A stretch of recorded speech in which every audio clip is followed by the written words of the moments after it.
Good morning. Welcome to Sicilian Corner. Lou, how are you? Doing very well.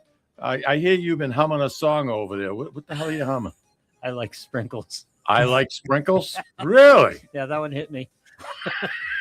That one hit me. It's funny how something sinks into your head, right? Oh, I know. Me, I had, this is about 4 days ago, I had dipping chicken.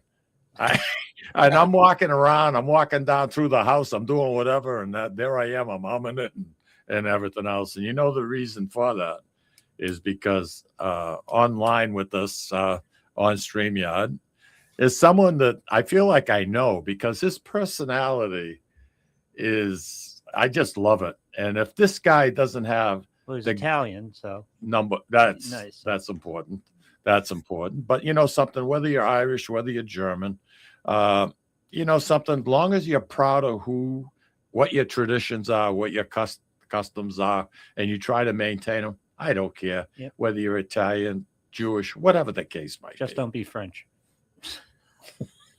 What do you got against the French Just people? having fun. Really? You're going to get me in trouble, Actually, I it's think. Canadian I think now. you're going to get me in trouble. Yeah. Well, they're not coming here anymore now anyway, Yep. Right? Because of the tariffs and whatever taxes are being. That hurt, you know. That really hurt. It took a bite out of tourism, especially in New Hampshire and Maine. Well, the tariffs got struck down, so maybe they'll be friends again. Well, you know something?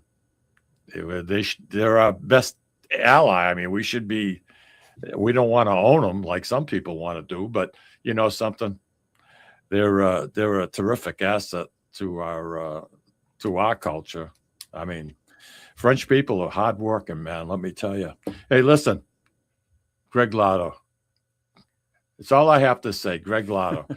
I was trying to figure with all the things, Greg, that you do, how you could get that on a business card. It's impossible. You'd have to write in the backside. Right, yeah. Hey, listen, welcome to the Sicilian Corner. Oh, and, thank you for having me. It's my pleasure. I knew just reading about you, I said, this is going to be a perfect fit. Yeah, I mean, you're an author. You write children's songs. You're a singer, motivational speaker. I mean, Jeepers Creepers. The list goes on and on and on. You're talking to us in Rhode Island. Right. Yeah. Okay.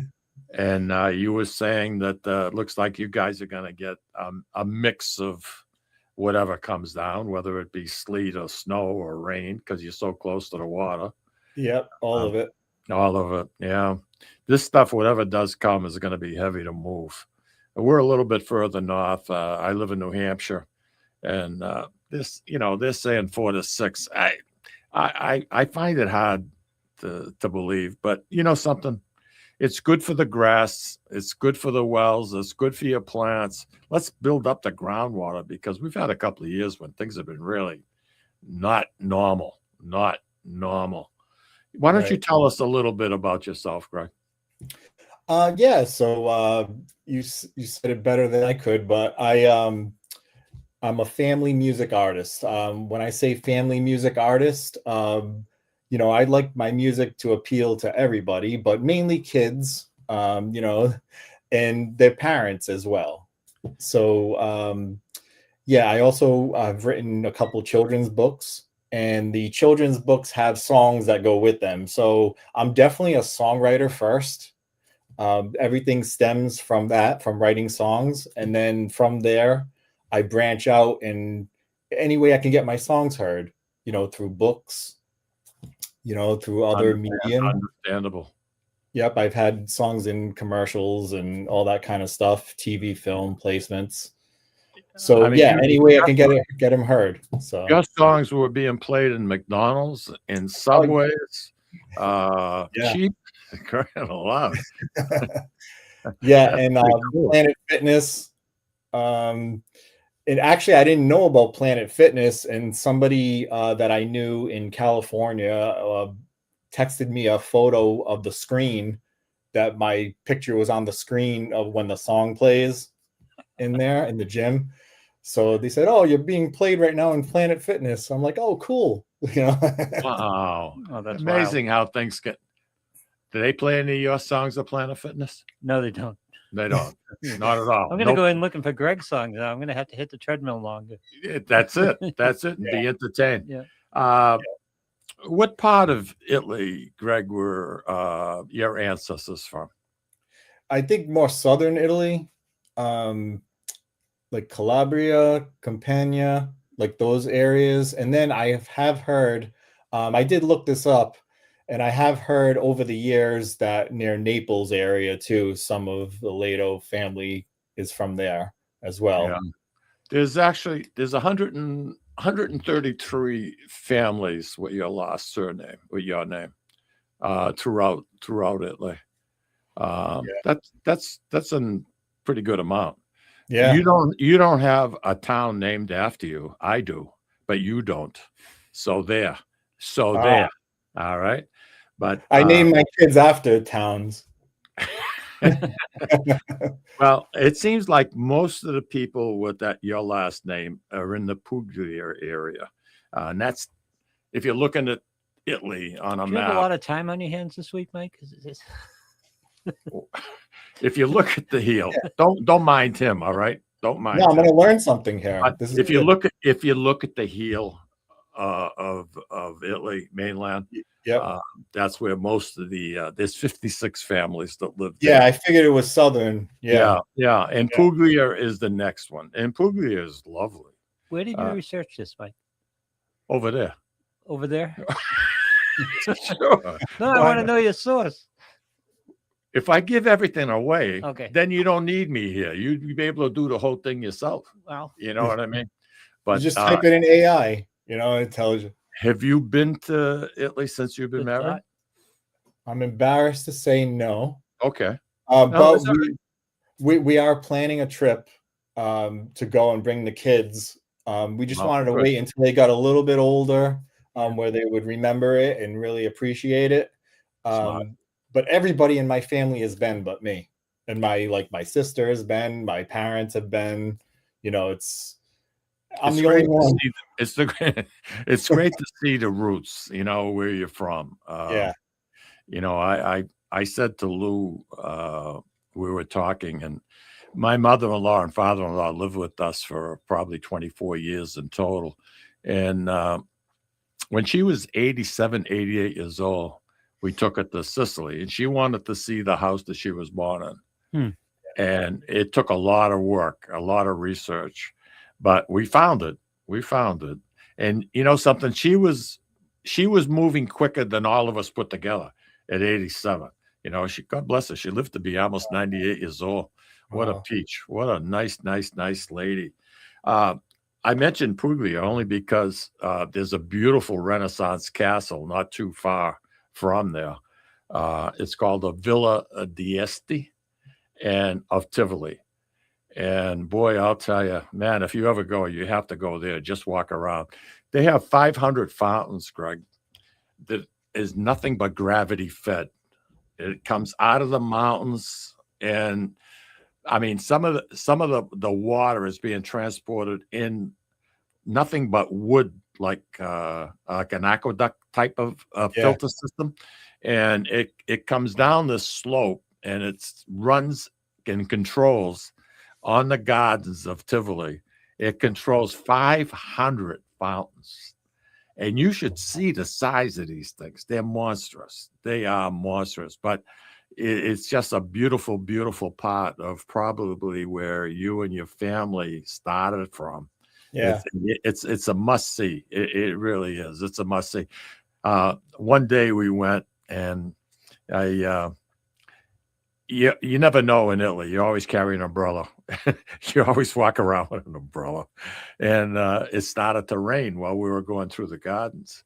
Everybody took off, Lou. Everybody. The whole place had gone. I said, I love it. So they had an open bar outside. I went over. I ordered a Grey Goose martini extra dry. Nice. And I'm walking through the garden. There's nobody. It's like somebody it wasn't even open yet. Got the umbrella. We got to see those fountains. It's amazing how gravity feeds them. And the water actually comes from an underground river that's very close to there that they tapped into. But enough of that. you have such a unique.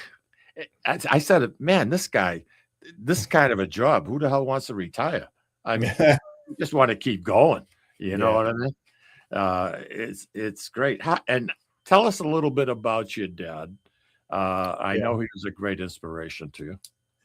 Yeah, you know, he was a jazz musician, and that love of music, I guess, you know, rubbed off on me. And he was a legend in the jazz circles. You know, he passed in 2023,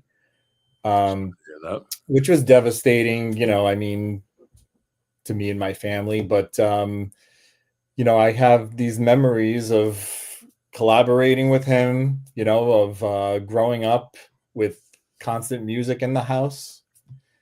You know, he played saxophone and flute. Oh, beautiful. I love sax. Yeah. Oh. And You can play a few instruments too, right? yeah, he tried to teach me sax, but when I was a kid, tried. He tried, and you know, I regret it now, obviously, but I learned other things because when I grew up, in the 80s, I grew up, guitar was cool, you know, so it's like I took guitar lessons, I took bass, I took drum lessons, I tried them all, you know, all the band instruments. And so which helps me these days when I write songs, you know, because I can demo the songs myself. And, you know, I don't need any help, you know, with that kind of stuff. I can just put the songs together on my own. But yeah, I mean, he tried to teach me and I resisted, you know. I mean, plus it's like, how can you compare to, he's one of the greats, you know, he's played for Tony Bennett. He's played for really? Yeah, the Righteous Brothers in the 60s. Holy cow. He played for a ton of people. Yeah, so, and a lot of it before I was born. Yeah. You know, Tony Bennett wanted to take him on tours with him, and you know, my dad was a Rhode Island guy, and he was, you know, he loved Rhode Island. He was a legend here. I mean, with a name like Vincenzo, you have to be, right? Vinny. Yeah, right. Vinny, right? And he was just the funniest guy I've ever known. You know, I think that rubbed off on you. Yeah, we shared love of comedians like Rodney Dangerfield and all that kind of stuff, and we would watch them together and have that bond, you know, of music and comedy and all of that. And so, yeah, it was, you know, it still hurts, you know, to this day. It's like every day I think about him, and I have countless videos of him, live performances, all kind of stuff that I can watch, you know, and keeps like his memory alive, makes me feel like he's here. You know? Awesome. So you like comedy, huh? Love it. Yeah. Red Fox, did you ever do any of this? Yeah. Not one of my favorites, but I have my certain favorites, like Rodney. I mean, I can watch Rodney. You could relate to him, yeah. Yeah, and never get tired of watching him on the Tonight Show, those old clips, you know, like him and Johnny Carson.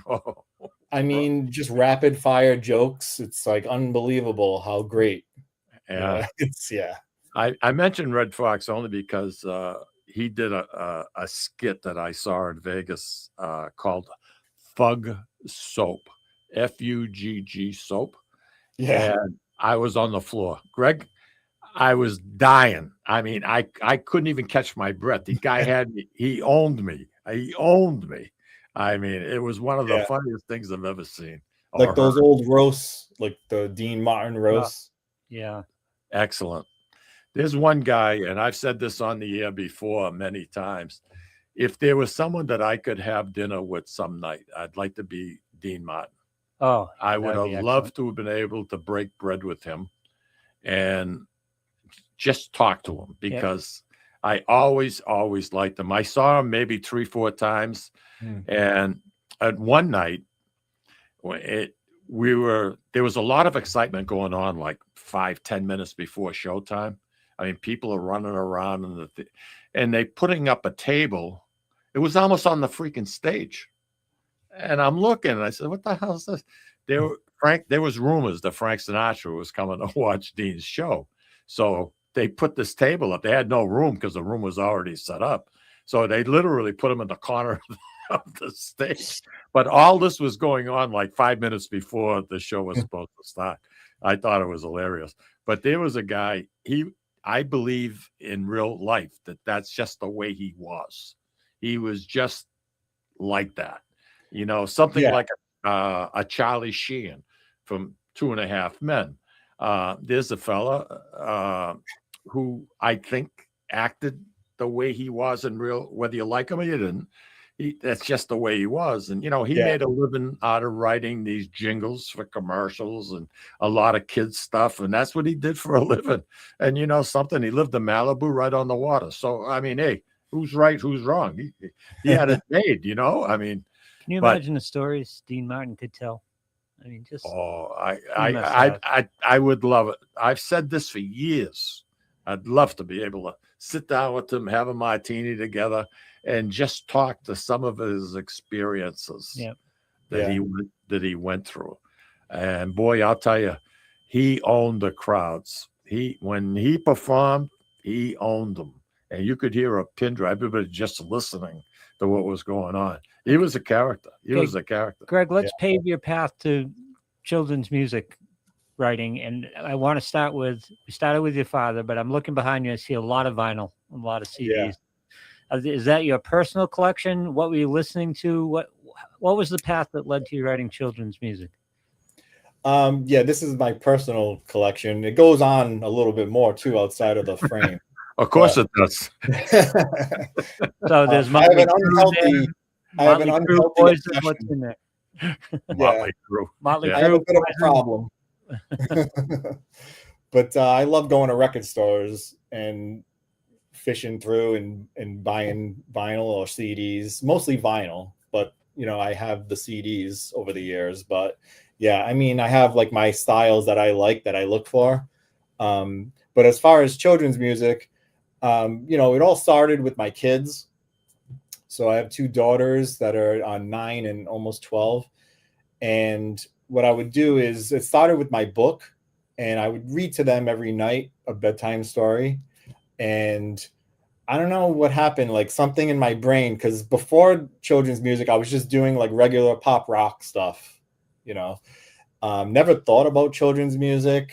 It never even crossed my mind that I could get into it. But when I was reading to my children, I was thinking, like this kind of reads like a song, this particular book I was reading to them. And I thought about songs that I have that maybe I could turn into a book. And I kind of went to my studio right here in this room and started writing and came up with a song that I turned into a book. Now that book, when I released it, I would do bookstores, library shows, and just do like story time where I would perform the one song for the book, like do a singing story time. And after I would perform that one song, kids would ask me, and parents, we love the song. Got anything else? And I'd be like, no, I don't have anything else. That's it. So I thought maybe I'm onto something here. And I started writing more songs and just kind of like ran from there. I just kind of snowballed writing children's themed songs. So I would basically just write the stuff they would do around the house, follow them with a guitar, and just like write funny songs and then record them. Wow, what a niche, huh? Yeah. I stumbled into it, you stumbled into it, is right. Yeah. I didn't know it would do well. So when it started to really do well online, like I would release songs on iTunes and Spotify, and the streaming numbers would I got on an Apple Music playlist for one of the songs, and it just kind of like took off. So I just said, I got to do more of this. And I started releasing a whole album, and it kind of just went from there. You're a natural. I mean, you can tell you're having more fun than anybody else. I mean, really. I love it. I love performing for kids. It's the best. It's, it beats performing at a club at 11 o'clock at night for drunk people, like that aren't even paying attention to you, and you're pouring your heart out on these songs. And now I perform at like school auditoriums with 500 kids, and they're all attentive, and some cases now singing the words back to me, because they know the songs. Louis, sing us a little bit. Yeah, let's hear it. No. No, I'm not doing that. No, you're very easy to listen to, and just watching your enthusiasm in those videos. Hey man, I'll tell you, you're living the dream, kid. Really, you're having a ball. I'm having the most fun I've ever had, and it's really what I was meant to do. I found my thing, where sometimes people never find, or it takes them a long time. It took me quite a while, because I've been doing this for a while. But as soon as I tapped into this particular thing, I'm never looking back. I'm always going to write this kind of music. I'm not going to go back to what I was doing before. Good for you. Andy Parisi is one of our listeners. He's been with us since day one. Andy is saying hello, guys, and just said good morning to you. And we're going to take a quick break, and we're going to be back. And I got a couple of questions for you. And something, just bear with us a little bit. Sure. Maybe you can write another song for us. I don't know. Yeah. I mean, your spare time. Give it a break. All right. We need a theme song. Yeah. We need a theme song. Yeah. Yeah. The Sicilian Corner theme song. Nice. Could you do something like that? I think so. Yeah. Don't make it too costly. Hey, Louis, take us out, brother.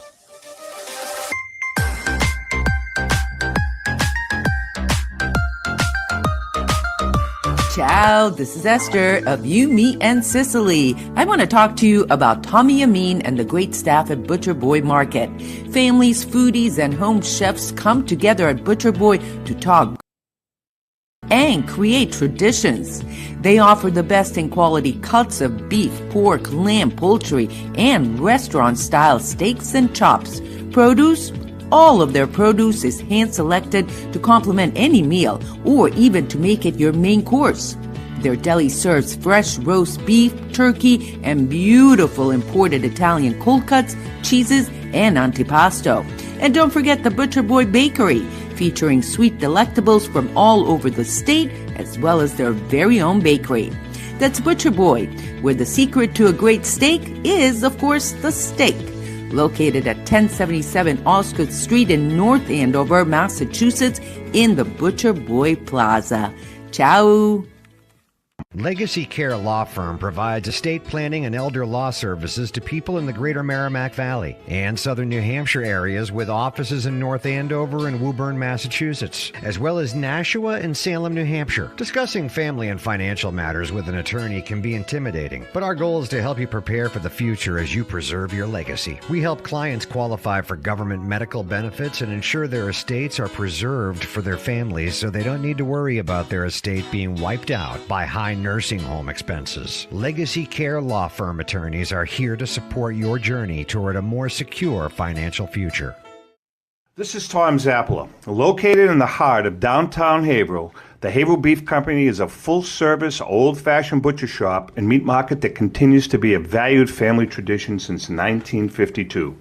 Peter and Monica Carboni's Haverhill Beef offers individualized service from an outstanding selection of marinated sirloin tips, homemade sausage, marinated chicken, and thick, juicy Chairman Reserve steaks. Your family deserves the best, so call Peter at 978-374-4795 or visit their website at www.haverhillbeef.com. At Catadella Funeral Home, we reinvest in our business to provide your family with the best facilities. It begins with a beautifully landscaped exterior, parking for 250 vehicles, and a comfortable and inviting access to our renovated interior. Funerals can be costly, so you should review and compare plans to make sure you receive services that are fairly priced. I invite you to experience the Catadella difference in cost, facility, and service. Catadella's honoring and celebrating the lives of the people we loved, providing exceptional care since 1929. Italian artisan cuisine combines simple, fresh ingredients with time-honored preparation to create an incredible culinary experience. At Tuscan Kitchen, located in Salem's historic Depot District, talented chefs prepare everything in-house from scratch for all to see. Guests enjoy their meal literally in our kitchen as food is prepared right in front of you. Wood ovens burn from morning till night, roasting vegetables, baking bread, and firing delightful thin crust pizzas. Prime steaks are seared on a wood grill. A rotisserie slowly roasts marinated whole chickens and lamb, while a pasta maker creates fresh fettuccine. More than just artisan cuisine, Tuscan Kitchen features the wine bar, live entertainment, weekly wine tastings, and elegant private dining and event space. Call 603-952-4875 or visit TuscanKitchen.com to make a reservation and learn more about the culinary adventure that awaits. In Italy, cooking is an art form. Tuscan Kitchen. Experience artisan Italian.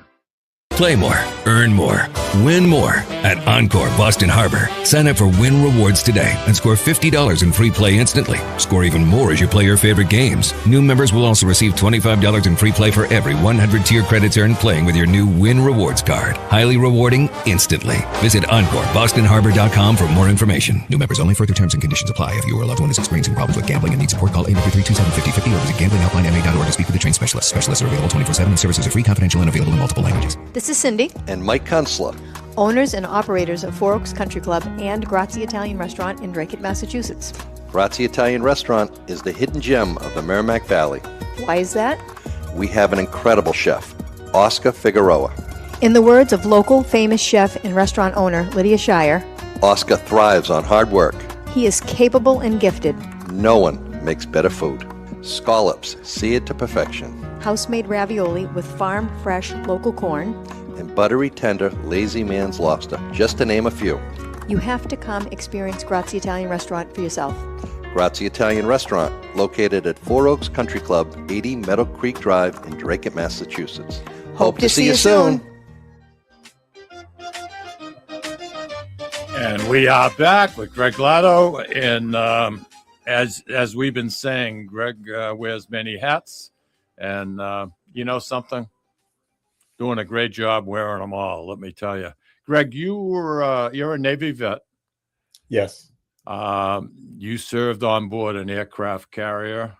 And a lot of your songs are geared around military servicemen because of the type of work that they do, especially the officers who get repositioned here and there.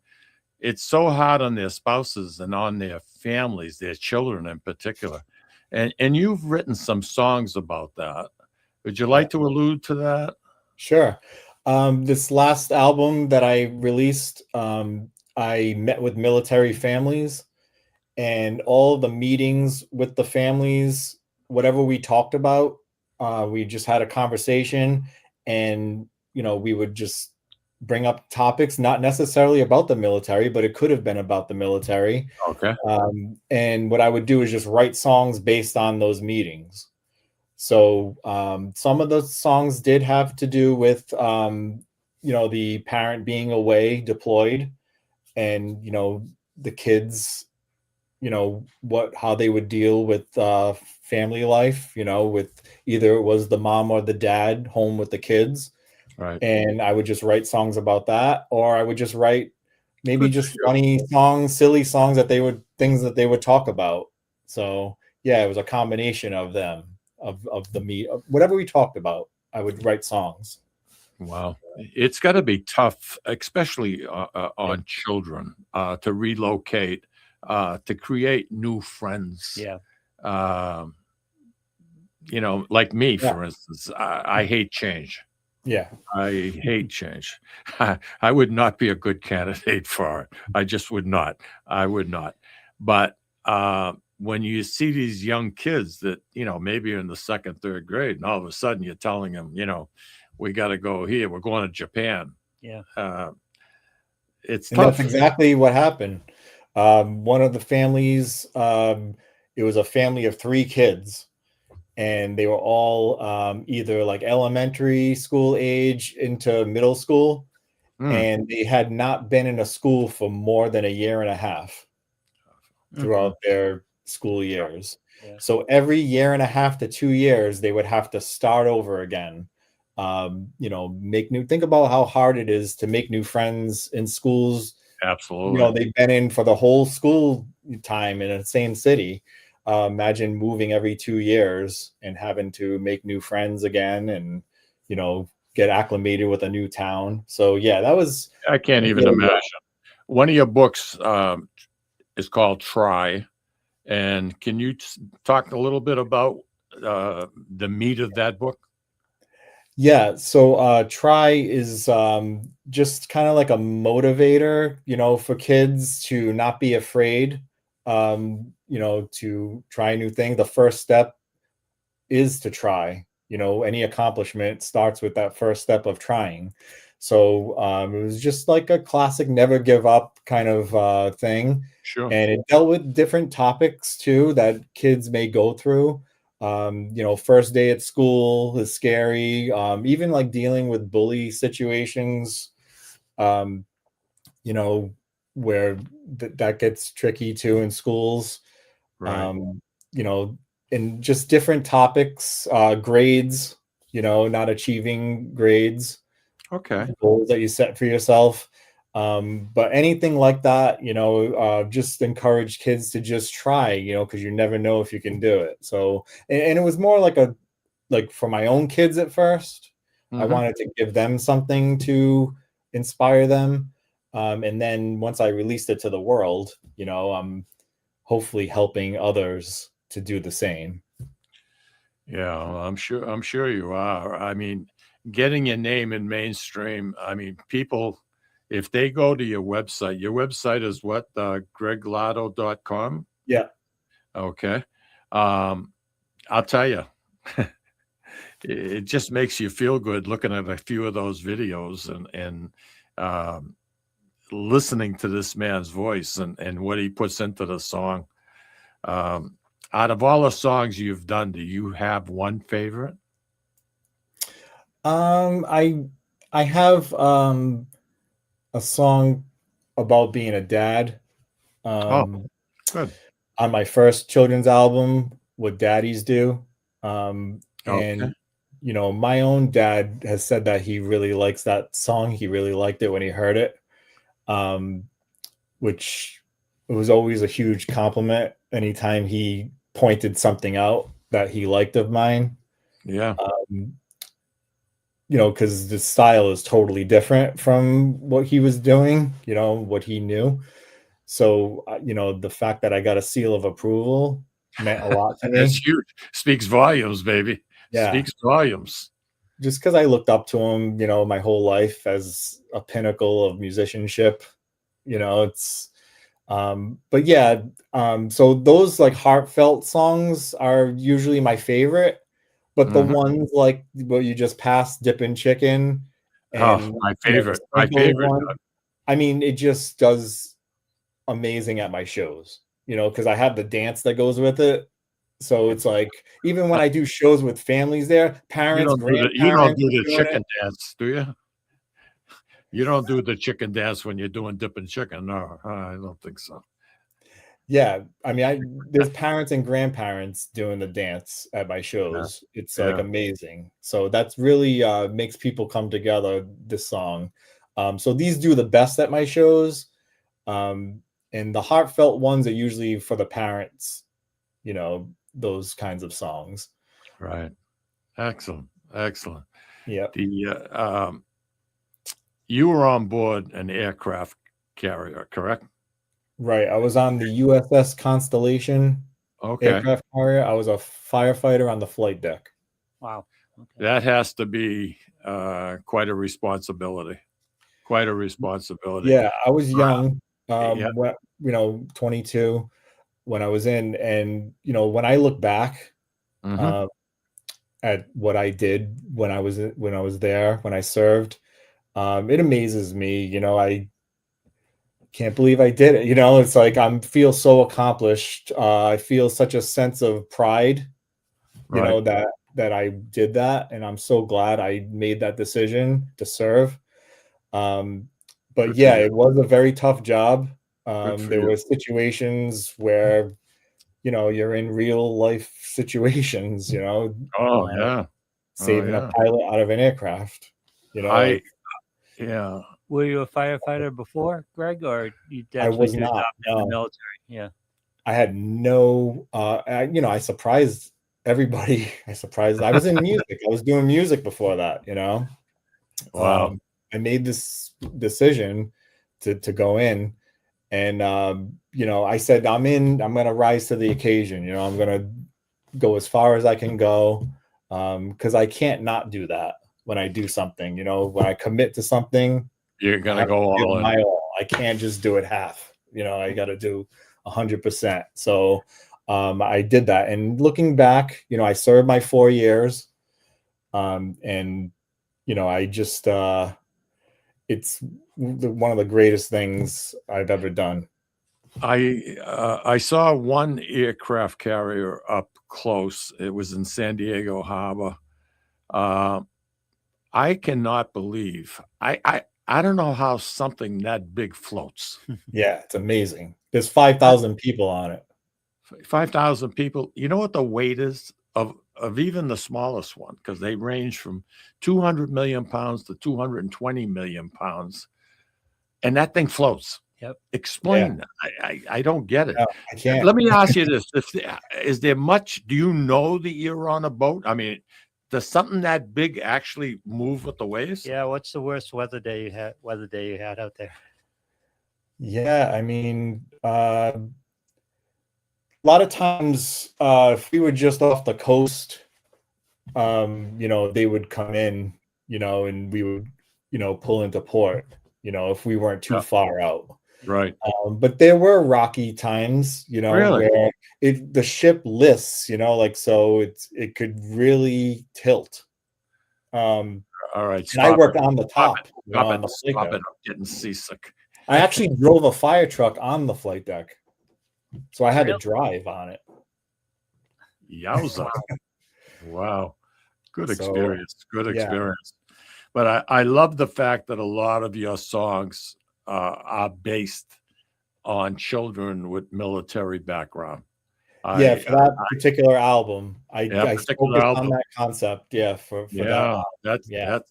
That's absolutely outstanding. But you've also written for films, TV. What do you bring to the table when you do something like that? So there's a couple different ways you can do it. You could get hired, and they'll give you a scene, of a movie, and you write to it. Okay, so you don't have to have the original thought. You can do that. That's one way to do it. Or you can already have a song and just pitch it to the music supervisor of the project and say, I think this would be good for whatever, for the TV show, and not seeing anything, just seeing a description, a brief, they call it. And, you would get the brief and say, we're looking for a song for this kind of show. Yep. And you would just send it in, and hoping that it fits, kind of thing. So I've done both, both of those ways. You mentioned to me off the air you vote for the Emmys, for Grammys. For Grammys. I'm sorry, for the Grammys, and you try to go as often as you possibly can. I've been 3 times. I didn't go this last year, but I went to 3 years in a row before that. Yeah. How did you get to have a vote on something like that? How does that come to be? Because they didn't reach out to me or Lou. They didn't contact you? What's wrong with this picture? Well, I got a guy. I know a guy. I know a guy. Greg's one of us, man. Yeah. So just being in children's music, I got into that community, and found out about it through them. So Okay. I didn't know anything about how to do it or how to go about it, or that I could even do it before that. But once I got into the children's music community, which is a great community where everybody supports each other. We all want everybody to win. It's like win at children's music. And we're all rooting for each other. It was kind of like, it's that atmosphere. So people helped, and said, you should do this. You should join the recording academy and help you do that, to get to that point. So I attribute it all to being in this children's music community. Mike, did you mention he's done a commercial? You have music in a commercial? Would we know it? In a commercial? Yeah. Have you've done a lot of commercials? Yeah, I've had songs put into commercials. Yeah. Not children's music, but it was before I was doing children's music. Is it something we know? Probably not. Yeah. It was just so many different things. I'm kind of like, and sometimes they use like instrumental tracks stuff like that too. So it doesn't necessarily have vocal on it where you would be able to sing it. Yeah. But it was I've had a combination of both. Okay. Yeah. So I'm kind of like spread out into different ones over the years. I do have a question that has been hanging over my head now for a while. Okay. And do you know Deborah Cosby? Oh, I think she did like a talent competition, but I was a judge at it. I was a judge. Okay. The day that you were there, because you did you fill in for somebody? Because I was on there for quite a while. I don't remember. I know because it was quite a while ago. Was there a problem with the camera for the judges? That the camera wasn't working? How many shows did you do with her? I might have done 2. Okay. Yeah. My reached out and I went down there. I forgot where it was, but it was. They was were it a near couple Lowell? places. She was in Boston. Okay. They were at the Hard Rock House of Blues. Oh, that's right, the Hard Rock. They recorded. Yeah. Well, I was with her for quite a while, and I enjoyed it. I really did. I love watching the young kids come out and perform, and it was on TV. And one day I had a wedding and I couldn't go, and my partner Tom Zappala took my place, and that's where he knew you from. He says, "Oh, Greg was a judge," and I says, "Well, I was never on with them." And he's no. Greg was a judge, and you broke the camera. He blames me for the judge's camera to be out of order. The one time that he took my place, that he doesn't show up on TV. They have a picture of him, and all you could hear was his voice. And he was so ticked about that. He came after. He still does to this day. You did that on purpose. I had nothing to do with it. She was Dave Maynard's daughter, and Dave Maynard was, talk about having iconic history. Jeez, I think that was the competition. Now that you're jogging my memory, I think Meghan Trainor was a contestant in that competition before. Yep. And I was a judge. Yeah. Too. Well, she was on for weeks, I think, and then I was on one of the weeks she was on. Yeah, because I voted for her too. Yeah, yep. That's cool. That's I like seeing wholesome shows every once in a while like that. Yeah. And it's just, and I'll tell you, Dave Maynard was so proud of his daughter. I mean, she's a peach. She really is. Listen, I'm up against my last break. We come back, you're going to have a Mikey Tell Us More segment. All right. All right. Sounds good. All right, Lou, take us out.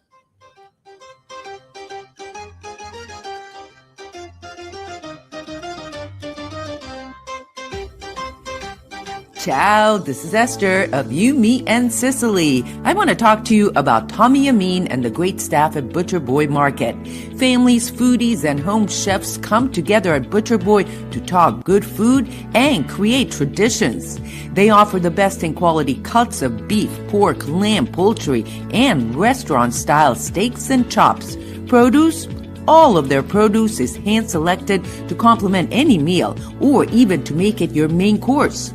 Their deli serves fresh roast beef, turkey, and beautiful imported Italian cold cuts, cheeses, and antipasto. And don't forget the Butcher Boy Bakery, featuring sweet delectables from all over the state, as well as their very own bakery.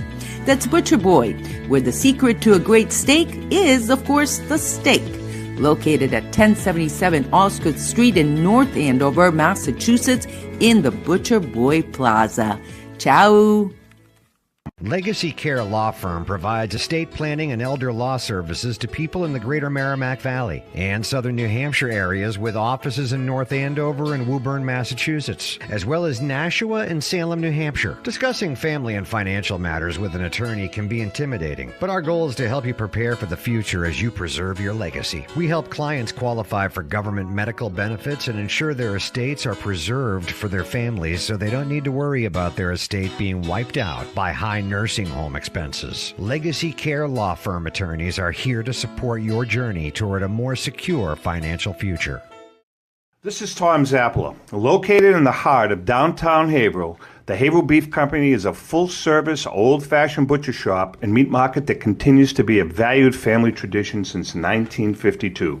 Peter and Monica Carboni's Haverhill Beef offers individualized service from an outstanding selection of marinated sirloin tips, homemade sausage, marinated chicken, and thick, juicy Chairman Reserve steaks. Your family deserves the best, so call Peter at 978-374-4795 or visit their website at www.haverhillbeef.com.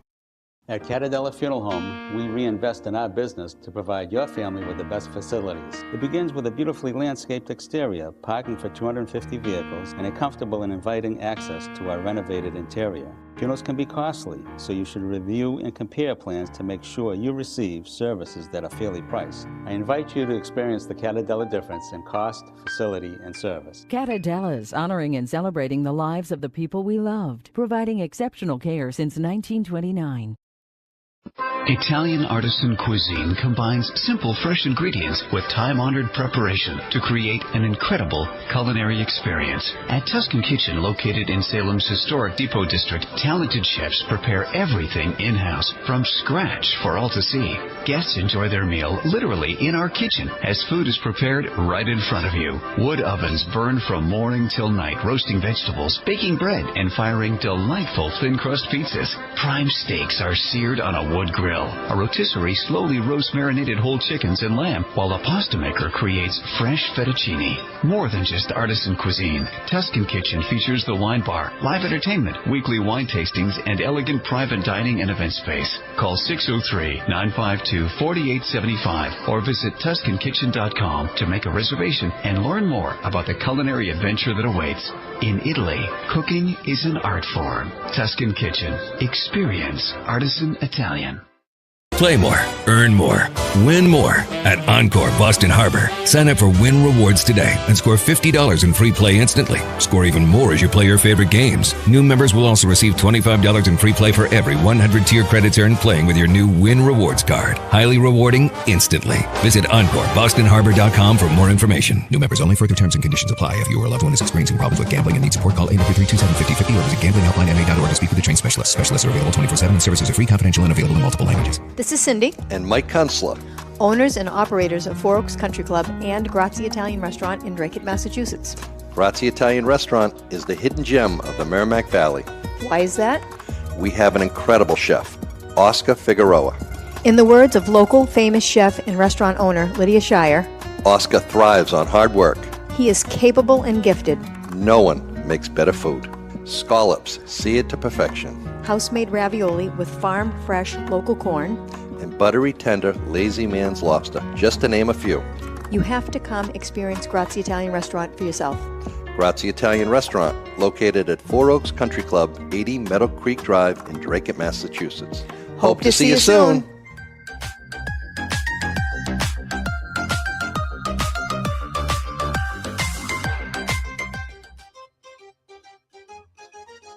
Hello, this is Rico Petroselli. Now it's time for Mikey Scratson.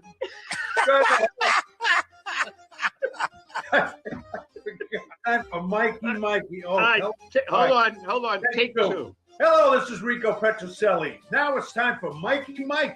Tell us more. I want to say thank you, I think, so Rico, for that introduction. Today we're going to go back in time to Los Angeles, and the year is 1875, Louis. And here's what you're going to see. Basically, nothing. Do you Nothing. remember personally, Mike? Scrubland. Pretty close. Pretty close. The town had only 8,000 people in it back then. And here's something even weirder. There were no palm trees. Not one. As a matter of fact, there aren't really any trees at all. This area, like I said, scrubland desert. That's all it was. Over the next 50 years, palm trees would become a force in the development of Los Angeles. This is despite the fact that they really don't do anything, Lou, when you think about it. The trees of urban Los Angeles did not provide shade, no fruit, no wood. They're lousy at preventing erosion. They really did. Because they have such a small root ball. Southern California might not have been rich with trees, but it was rich with money, rich with sunshine, and phony boobs. Once the railroads came to Los Angeles in the 1880s, speculators realized this huge, empty, sunny place would be a great opportunity to sell land. But how do you get people there, Louis? The railroads were actually buying up large parcels of land at this time. So you know what they did? They offered a ticket from the Midwest for as little as $1. Palm trees are very, very easy to move around. They don't have elaborate root systems like oak trees. And instead, they have just a dense little root ball. This can be pretty easily dug up and transported, then planted. And palms are not particular about where they are. As long as they have sun and water, that's all they need. Mm-hmm. What LA adds to that, which no city and no people had ever thought of doing before, maybe for a good reason, is to plant palms as street trees. The young city wanted to attract people to a world of sunshine and cars, and they planted thousands upon thousands of palm trees. And they weren't just on the big boulevards. Los Angeles planted them everywhere. Tiny residential streets, places where tourists would go, boardwalks, beaches. They made sure the palms were always watered so they thrived. Palm trees were the only non-natives that the early planters of Los Angeles planted. They also had citrus trees, pepper trees, eucalyptus, all to give you that feeling of the French Riviera, Lou. But it was the palm trees that really distinguished it from everybody else. Once the palms were firmly established in Los Angeles, the movie and TV industry popularized them, and the palms, despite not being native to LA, and in fact, only having recently arrived there, became the most iconic image of the city. Every award show, every red carpet, every movie, some TV shows were shot in Southern California, and they all included palm trees. So you talk about a marketing tool. That's what these palm trees turned out to be. Just one heck of a marketing tool. And you know something? They went out of the box. They thought out of the box, and look what they created. How would they do in 2 feet of snow? I don't know. How would they do in 2 feet of snow? Yeah, I don't think that would go over very well. Anyway, that's our segment for this week. And we're going to get back to Greg now. Greg Lato. He's been kind enough to be sitting there and listening to almost everything that I was saying. Almost everything, not all. Just almost. No, he was intent. Was I'm learning so much. Well, I know you were in the Los Angeles area for a while, so you can appreciate the story about the palm trees. Yeah. I found it to be interesting, and that's why I do a segment on it. You know what I mean? As I've been talking to you, one thing has been flashing in front of me. We had an entertainer in the Boston metro area, and he's been on the show with us at least twice that I remember. His name was Rex Trailer. Do you remember, Greg, a fellow by the name of Rex Trailer? No. Okay, he used to be on Saturday Greg's mornings. too young. Yeah, I know. I got a pair of sneakers older than him. Rex Trailer would do a children's show on Saturday morning. and he was outstanding at it. And he was on the major TV station, and it would be like an hour. It was called Boomtown, and you know something, I see you fit so nicely into that niche. Having a show on TV, you would have no trouble getting sponsors, none whatsoever, none, zero. And and you get out there and start singing, and you'd have an audience and maybe 6 or 7 young children sitting around your campfire. I see this like it. What do you think? Absolutely. You'd be You've been a good host for Blues Clues, Greg. Oh yeah. Yeah, no question. Fit right in there. No question. What do you think about that idea? Was that Well, maybe, sure. I love what I'm doing right now, writing and performing and releasing albums. I love doing that. But what you're saying is you don't have time. It would be a big undertaking to do a show. If you know a guy, maybe every Italian knows a guy. Okay, right. That's why I asked. You need a plumber, we got one. You need an electrician. I know a guy. They may not have a license. They may not have a license, but you know something. They have a guy. They have a guy. You were saying something that your daughter Sienna, which is a lovely, lovely name. One of your songs is named because of what she said and did at this particular instance, and it was something I don't know if you were having conversation with your wife or you were acting up, but she said something about adults. What's the story behind that? Yeah, I was just doing dad things, saying dad things as I do. And just because my cool days are almost over of being cool to her, right? So 12-year-old Greg? She's gonna be 12 in April, but it's borderline right now. Yep. I'm cool some of the time, but definitely not in front of the friends or anything like that. No. God forbid. So I was doing something that may be embarrassing, I guess you could call that. Okay. You were acting up. Yeah. I was acting up, and she rolled her eyes and said, "Ugh, adults these days." And she was how old? At that time, it was like 8 or 9. Yeah, 8. Wow. Yeah. And I was like, it's beginning. It's starting. Yeah. Wow. And so you did a song about that.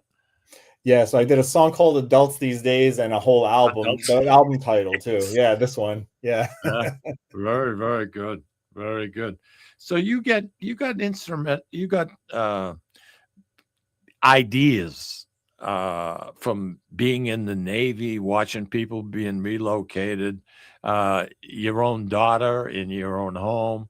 I mean, you just see opportunities where some people would just let it go and not see what you see. You see the value. Songwriter brain. Yeah, that's the songwriter brain. I'm constantly writing songs in my head. So it's sometimes it's not good. You ever wake up in the morning with an idea and you have to go and sit down and get a pencil and paper and start writing it down? Huh? In the middle of the night too. Oh, cool beans. Oh, and I I have to go run downstairs into the kitchen and sing into my phone the voice memos. I love it. I love half it. asleep. This is my album though. With I Like Sprinkles. Hygiene cracked me up. Your favorite? Hygiene just cracked me up. Just yeah, Hygiene. Yeah. Oh, that's awesome, man. That was the year of COVID that album came out. 2020. Yeah, boy, that was something, wasn't it? Huh? Yeah. And there's still people with side effects because of it. So, yep. And I hope we don't have to experience that, at least to that degree. You know what I mean? Louis, you have any questions you'd like to ask Greg? Because we're just about ready to wind it up. I'm still curious. What am I going to find if I go through that vinyl collection? What's back there? I have a whole section on the top that's yacht rock. Okay. Like which is like late 70s, early 80s, soft Yep. rock, like that kind of stuff. And then Love I it. have a whole section underneath that's power pop. Which Okay, is give me a couple acts from Power Pop. What is Cheap that? Trick. Yep. You know, bands like that. How about Coltrane? No. I don't have that. No. Oh, all right. No. I have like some jazz, but not a lot. I like him. It's mostly like general rock and pop on all to the bottom. Poison, Motley Crue, anyone in there? I probably have that. Yeah. Yeah. But, you know, it's more like I have all classic stuff like Zeppelin and Rolling Stones Oh, cool. and all of that. Yeah. Hey, Greg, we're going to have to wind it up. I want to thank you very much for taking time out of your schedule to join us. And someday you feel like taking a little ride, you want to come into the studio, we'd love to have you. Absolutely. That'd be great. Yeah. Hey, listen, once again, thank you. Continue being successful at what you do, because you've got a niche that really reaches an awful lot of people that can be influenced at an early age. And I mean that sincerely. Hey, listen, everybody, next week, I hope you can join us. We have Marianne Esposito from Ciao Italia coming, and we're going to be chatting with her, and there's a lot going on in her life. And, you know, something, if it does get a little slippery today, be careful out there. We'll see you guys next week. Greg, a salute. All right. Thank you, guys. I appreciate it. Pleasure.